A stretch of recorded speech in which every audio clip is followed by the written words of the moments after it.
Cat-cow tilts. So stack yourself up, shoulders over wrists, hips over knees, round,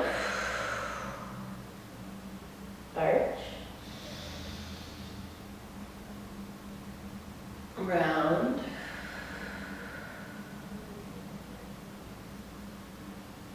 arch,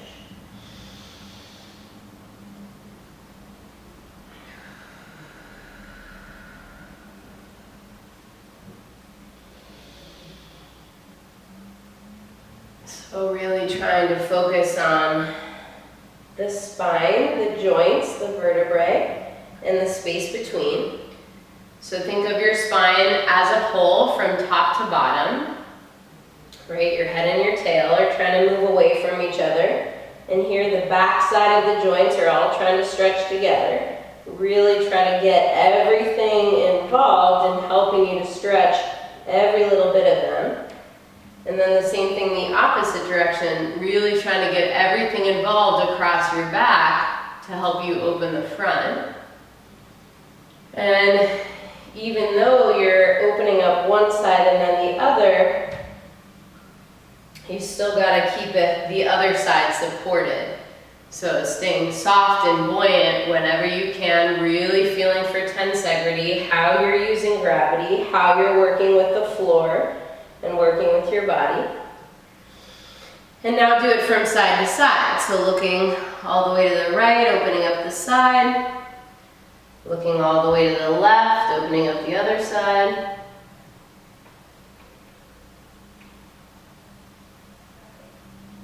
I'm just doing it really slow, trying to be specific about it. Your spine as a whole gets to work together.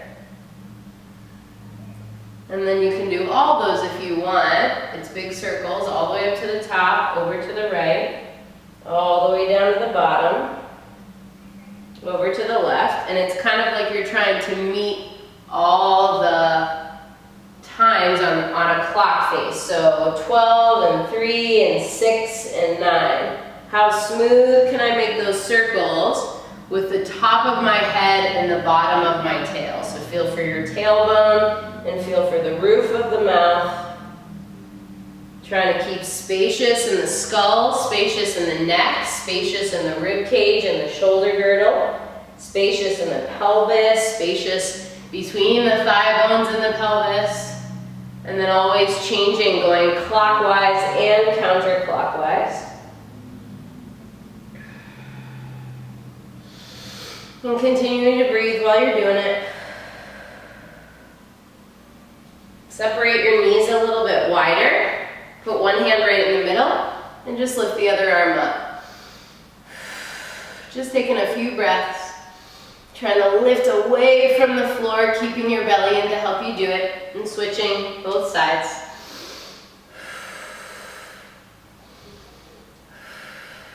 And you could do that a couple of times.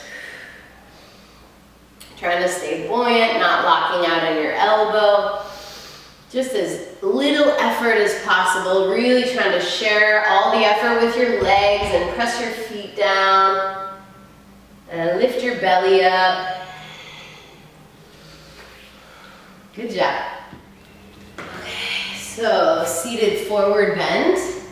Again, trying to sit up tall. We're gonna round the spine, but really still trying to feel for both of your hips on the floor. And you'll hold one of your legs in. So again, it's like your thigh is supporting you as you round forward. I like to grab for opposite elbows and I like to flex through my right heel, my opposite heel that's straight out.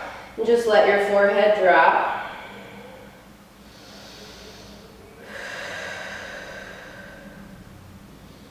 And you do both legs. And as you bring your foot in, foot flat on the floor, trying to keep both legs on the floor, grab for opposite elbows, let your spine round, it's okay, but let it be supported as it's doing it. So scoop your belly in like a J curve. This is actually a variation of sage pose or Marichasana. Marichasana. Sage pose. Scooping the belly in. Letting the whole back side of the spine stretch. You could do the same thing while you're lying on your back. So one leg out, one leg in, tucking it in, hugging it in. You can interlace the fingers if you want. You can also do it with your head resting, just hugging your knee into your armpit. Still flexing and kicking through the bottom heel. Just doing both legs. You could do it as many times as you want. Really keep it with breath.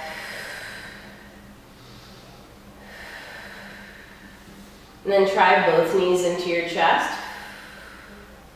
And holding on to your hands with your knees, let your knees come out when you inhale. And pull them in when you exhale. Out when you inhale. Fill your belly up and pull your belly in when you exhale. And really scoop it in a lot.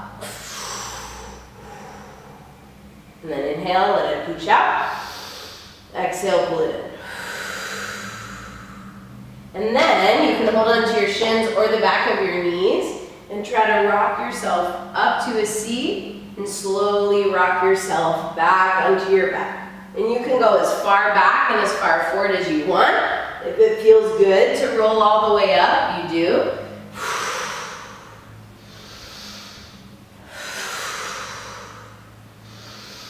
Inhaling up and exhaling back.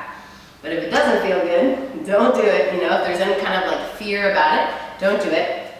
The next thing is a figure four, reclined figure four, holding on to your thigh, letting this front leg be in a figure four, so 90-degree angle as much as you can from ankle to knee to hip.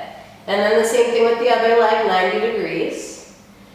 Let your head relax, let both of your hips stretch out. You could pull it in as close as you want, or even like bring it all the way to the floor, that's fine too. So then this leg loses the 90 degree, but that's okay.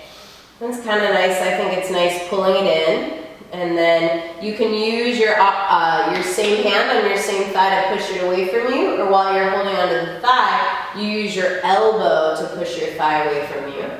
So you can see it when I do the other side. I'm going to push my elbow into that thigh and really plug myself in. So I feel where all my bones are connecting, all the joints, and I'm trying to make room. So this thigh is rotating out and I get to stretch it. This thigh is rotating in and I get to stretch it. Full breaths.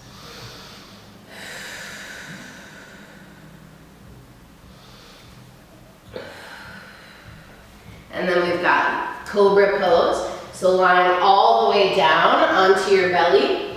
Legs long back behind you, bringing your hands onto the floor. You can walk your hands a little bit out to the sides, like 9 o'clock and 3 o'clock, and roll yourself up and roll yourself down if that feels good. Inhaling up, exhaling down. But you can also just hold it, maintain it. You can also try picking your arms up like a cactus, holding the arms up. You can also try it with your legs up. You can also try one arm at a time, so stretch one arm, one leg. One arm, one leg.